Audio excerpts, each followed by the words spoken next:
पिता, पुत्र और पवित्र आत्मा के नाम पर आमीन। आप सबों को जय यीशु। आज एंजेलुस विंदी जो दूध संवाद जिसे हम लोग त्रिकाल जब भी कहते हैं, उसके विषय में सवाल उठा है। क्यों करते हैं ये? क्या माता मरियम के आदर हैं? माता मरियम से प्रार्थना है? इसको क्यों करना पड़ता है? आदि आदि बहुत ऐसे सवाल उठ करके आए हैं। तो मैं थोड़ा सा एंजेलुस विनती के विषय में आज बता करके देना चाहूँगा। इसका शुरुआत वैसे काफ़ी पुराना है, एग्जैक्ट डेट तो नहीं हमें मालूम है, लेकिन ये एंजेलुस विनती क्या है सबसे पहले समझना अच्छा है। लूकस के सुसमाचार उसके अध्याय 1 वाक्य 26 से हम लोग पढ़ते हैं। स्वर्गदूत गब्रिएल माता मरियम के पास आकर के उन्हें अभिवादन करते हैं और मुक्तिदाता ईसा मसीह के जन्म के विषय में वो घोषणा करते हैं।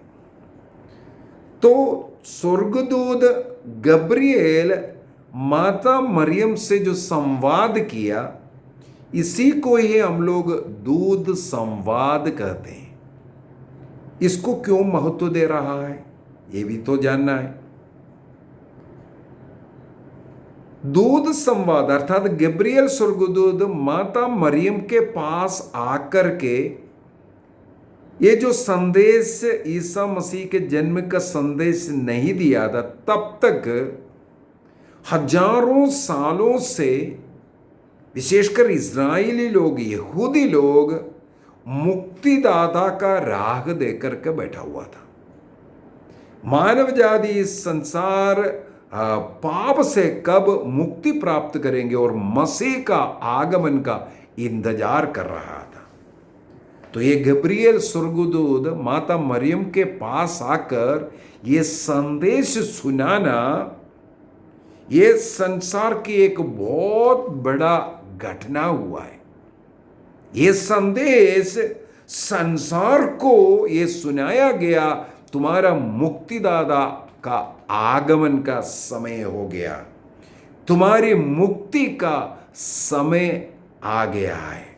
इसलिए इस संसार के सबसे बड़ा एक सुसमाचार है, एक संदेश है, ये मुक्ति मिलने के विषय में। जो इजरायली लोग, यहूदी लोग जिसका इंतजार कर रहे थे, प्रार्थना कर रहे थे, ये इसके द्वारा संपन्न होता है। इनकारनेशन, ईश्वर का मनुष्य बनना, इतिहास का, संसार का सबसे चमत्कारी कार्य, सबसे बड़ी कार्य है। ईश्वर मनुष्य बन करके, मसीह बन करके, संसार का मुक्तिदाता बन करके आया और इस संसार को मुक्ति दिया। ईसा मसीह में जो विश्वास करेगा उन्हें मुक्ति मिल गया है। इस प्रकार इस मुक्ति का घोषणा है ये दूध संवाद या एंजेलुस जो कहते हैं। आदिम कलीसिया से इस मुक्ति कार्य की घोषणा के विषय में लोग मनन चिंतन करते थे और कलीसिया में विशेषकर ये जो मोनास्टिसिज्म, सन्यासी जीवन का वो जो जीवन शुरू हुआ और जो अपने को प्रभु के लिए समर्पित करते हुए ब्रह्मचर्य का जीवन जीते हुए एक मठवासी के रूप में जो जीवन जी करके जो संसार के लिए एक उदाहरण दिया, वे लोग पवित्र बाइबल के अनुसार हमें मालूम है ऐसे अनेकों लोगों का जो संत है जीवन, बहुत जो तपस्या का जीवन जी करके हमें उदाहरण दिया है। तो वे लोग अपना पवित्र जीवन के लिए बाइबल के अनेकों इस प्रकार के घटनाओं को वो मनन चिंतन करते थे, प्रार्थना करते थे और पवित्र आत्मा नए नए संदेश उनको देता था। तो सबसे पहले माता मरियम का जो को दूध ने जो संवाद जो किया, जो अभिवादन किया, उस अभिवादन को सबसे पहले बोलना शुरू किया, प्रणाम ईश्वर की कृपा पात्री।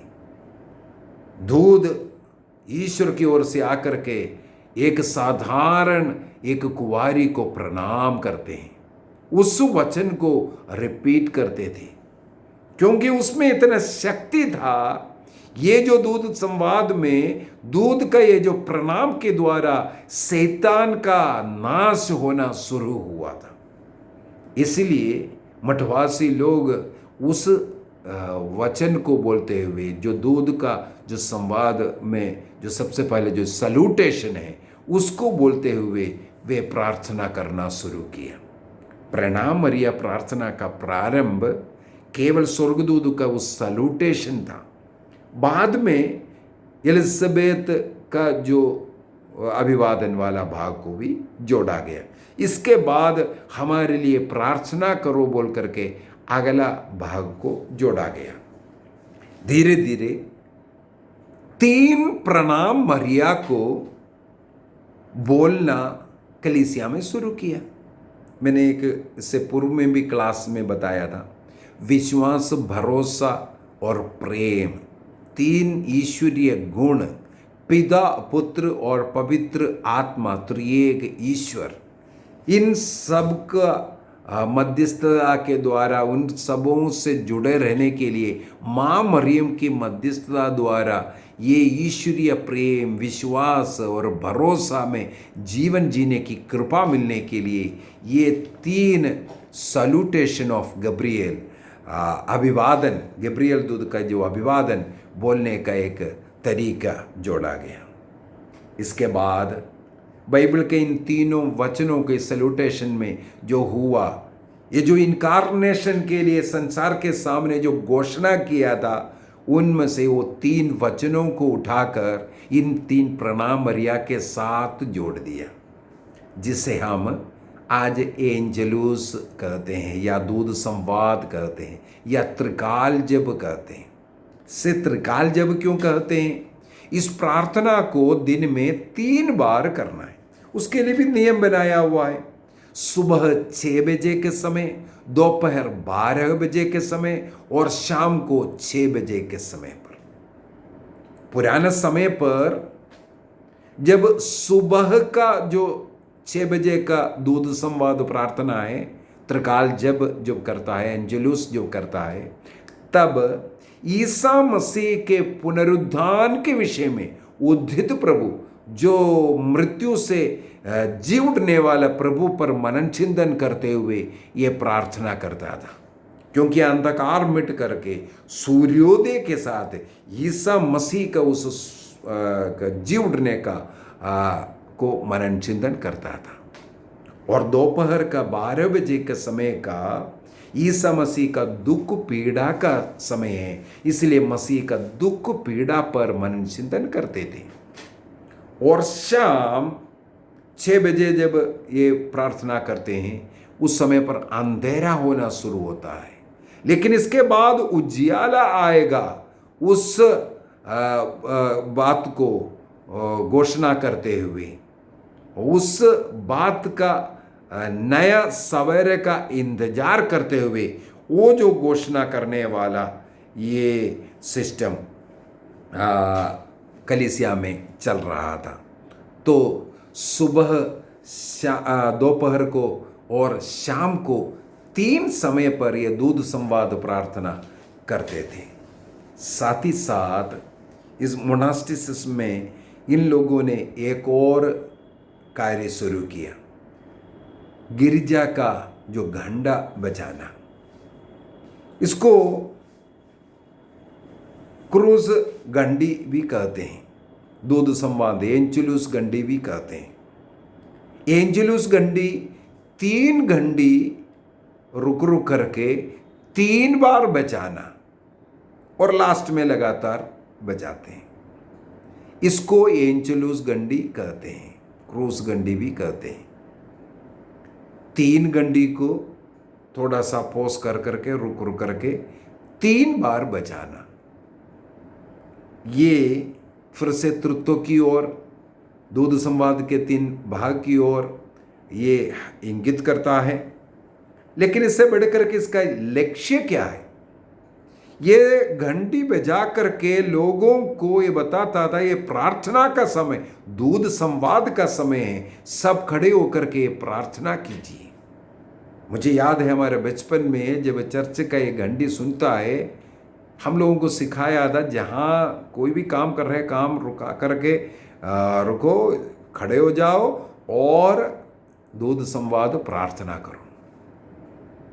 हमें देखा है कई बार चलते फिरते और रुक जाते हैं, जहाँ है वहाँ रुकना और ये प्रार्थना करना, ये एक आदत था। अभी धीरे धीरे चर्च में घंटी बजाना और ये प्रार्थना करना ये सब बंद हो चुका है। मुझे याद है हमारे जो स्कूल में दोपहर का समय पर, विशेषकर जो शुक्रवार को दोपहर 12 बजे, मुझे अभी भी याद है घंटी बजता था। उस समय पर हम लोग सब खड़े होकर के ये दूध संवाद प्रार्थना मैं वहाँ पर उस स्कूल में सच बोलूँ तो मैंने सीखा है। तो इसका थोड़ा सा शुरुआत बताते हैं। इस प्रकार तरीके से जब दूध संवाद शुरू हुआ, वो 11वीं सदी में प्रॉपर ये तरीके से एक दूध संवाद एंजेलुस बोल करके शुरू हुआ। मोनास्टिसिम्स में जो मठवासी लोगों ने इसका इस रीति से शुरू किया। यदि हम लोग 1560 में जो विनेशियन कैटेकिज्म है उसके अंदर भी इसके विषय में लिखा हुआ है। दिन में 3 बार 6, 12 और शाम का 6 इसको करने के विषय में लिखा है। और घंटी के साथ ये प्रार्थना करना बहुत ही उत्तम है। 1269 में 1269 में सेंट बोनावेंचर ने इसके विषय में एक लेख लिखा हुआ था। जैसे फ्रांसिस्कन मिशनरी लोग घंटी के साथ 3 हेल मेरी के साथ जो ईसा मसीह का इनकारनेशन का जो संवाद, जो 3 शब्द को उठा करके जो प्रार्थना है उसको करना अच्छा है और सुंदर है, इसके विषय में उन्होंने लिखा है। तो बाइबल के 3 वचनों को उठा करके 3 हेल मेरी के साथ जो दूध संवाद में हम लोग प्रार्थना करता है, इसमें इसलिए शक्ति है क्योंकि उसके द्वारा जो हजारों सालों से जो इजरायली लोग इंतजार कर रहा था, उस महान रहस्य की घोषणा आज इसको हम लोग इसलिए घोषणा करता है, ये संसार को बताने के लिए मुक्तिदाता आ चुका है, उसके द्वारा हमारा मुक्ति है, हम मुक्ति प्राप्त कर रहा है और कर चुका है। मसीह के द्वारा हम मुक्ति प्राप्त करते हैं, इसकी घोषणा हम इसके द्वारा करते हैं।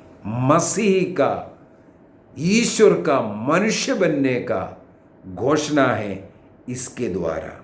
छोटा सा प्रार्थना है लेकिन इसके द्वारा बहुत बड़ा एक घोषणा चलता है। तो बेल प्रार्थना के साथ दूसरा एक और कृपा देता है। एक तो लोगों को सूचना देने वाला प्रार्थना का समय है, एंजेलुस विंदी का समय है, खड़े होकर के प्रार्थना कीजिए। दूसरा, एंजेलुस विंदी के साथ ये घंटी सुनना, इसमें जिस प्रकार गीत में गाने के साथ जब म्यूजिक बजता है, उस पर पवित्र आत्मा का अभिषेक बढ़ता है, शक्ति बढ़ता है। इसी प्रकार चर्च के इस मीठी घंटी को सुनते, उसी के द्वारा स्वर्ग का एक आशीष, कृपा हम लोग प्राप्त करते हैं। अभी दोपहर के जो दूध संवाद है उसके विषय में कई संत पापा लोग उसको ज़्यादा महत्व दिए। 1456 में 1456 में पॉप कैलिक्सटस ने तीसरे कैलिक्स्टस संत पापा ने दोपहर का जो घंटी बजा करके जो प्रार्थना है उसको और थोड़ा सा भक्तिमय, थोड़ा सा और लंबा बनाने का आग्रह किया, और साथ ही साथ लोगों से, कलीसिया से आग्रह किया, इस दोपहर के दूध संवाद के समय पर पूरे कलीसिया के लिए प्रार्थना करो, क्योंकि उस समय पर हमें मालूम है टर्किश लोग, सेना क्रिश्चियन उनके ऊपर अत्याचार, आक्रमण कर रहा था।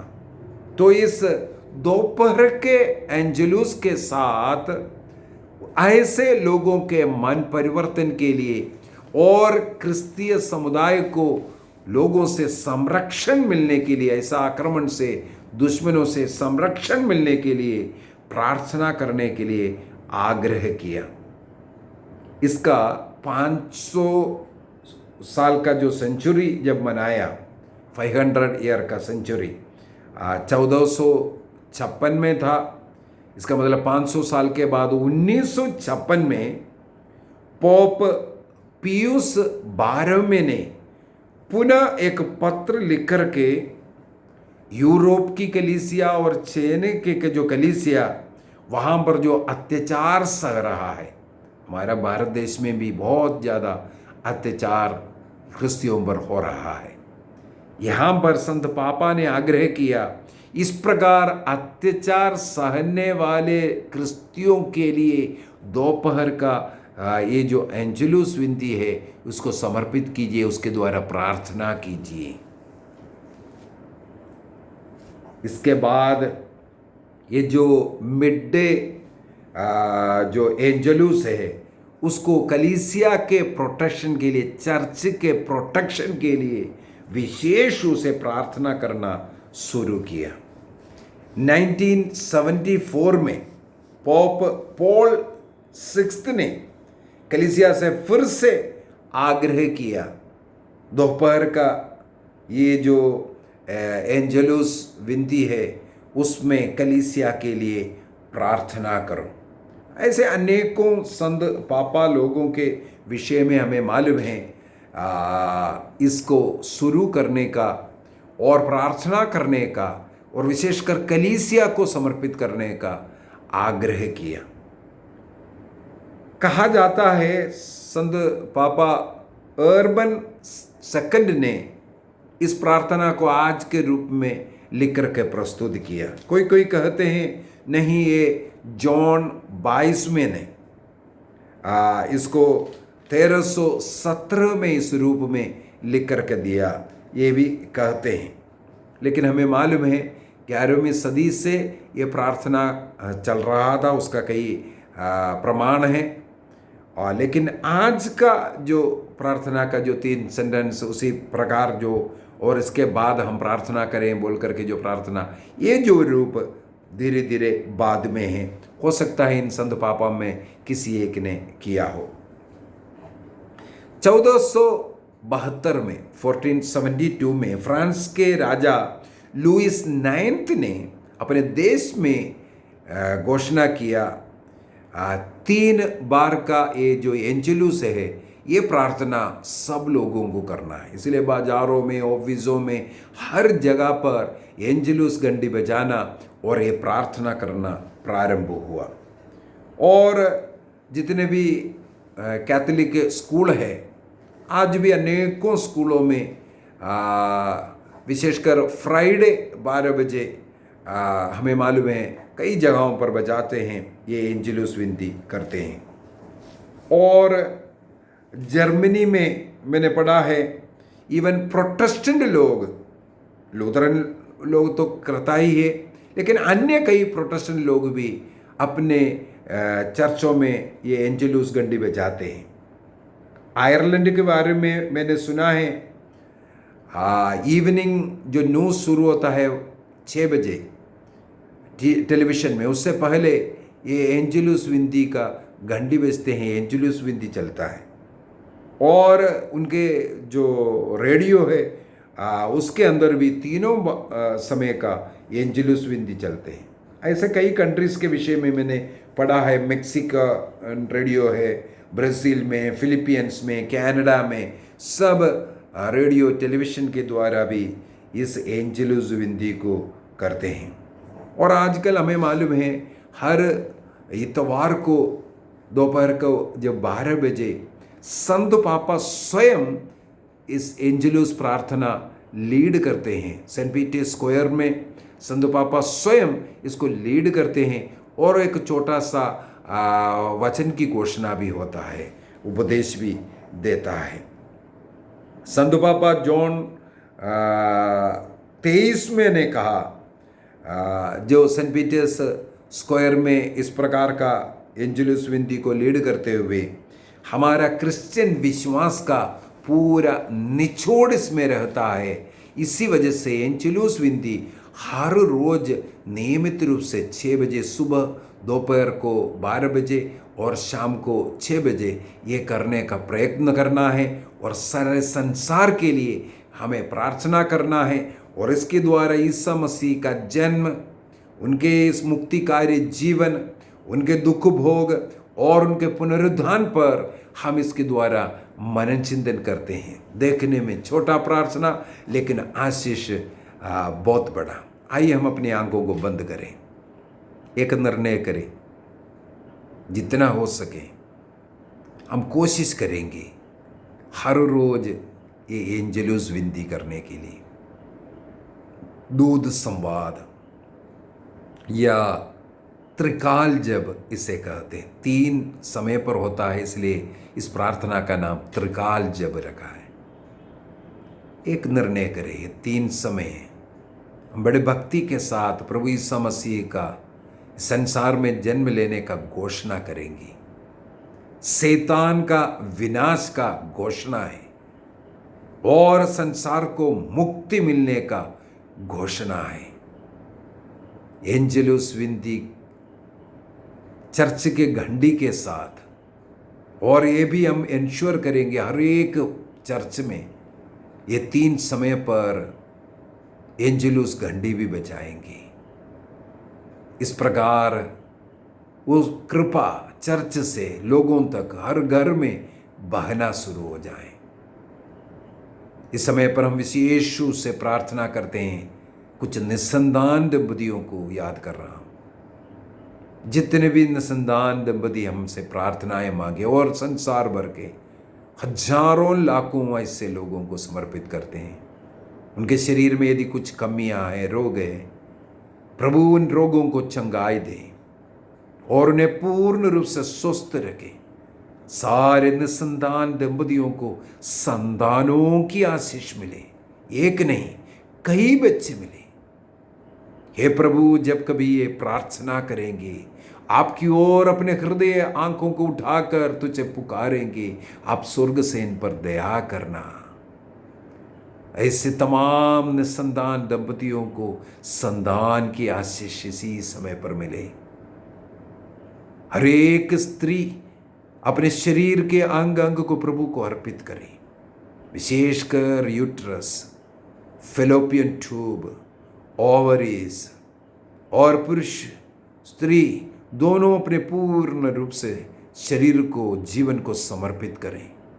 संतानों को चाहिए, मुझे चाहिए, इस आग्रह के साथ प्रार्थना करें। प्रभु अपना अनुग्रह आशीष आपको दे रहा है, उसे स्वीकार कीजिए। फेलोपियन ट्यूब खुल जाए, ओवरीज में जितने भी शिष्ट है इसी क्षण में नष्ट हो जाए, यूट्रस का द्वार खुल जाए। नबी इसहाक का ग्रंथ अध्याय 66 वाक्य 9 में लिखा है, क्या ईश्वर ने संतान की आशीष देने के बाद गर्भ का द्वार को बंद करेगा? नहीं प्रभु, हम विश्वास करते हैं।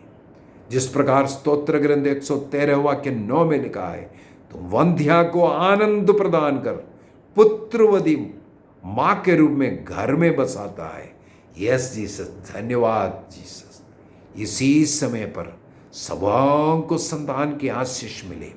पवित्र आत्मा जिस प्रकार मां मरियम में उतरा, उस शक्ति की छाया में उन्हें संतान की अनुग्रह मिला, उसी प्रकार इस समय पर सबों पर पवित्र आत्मा का आग उतरे, पवित्र आत्मा उतर करके हर एक अनुसंधान को संधान मिले, उनको जो शरीर में जो कमियां हैं, रोग बीमारी इसी समय पर दूर हो जाए। यीशु के नाम पर, यीशु के नाम पर पूर्ण चंगाई मिले। प्रार्थना करता हूं ऐसे अनेकों लोगों के लिए संधान की आशीष आपको मिल रहा है, स्वीकार कीजिए।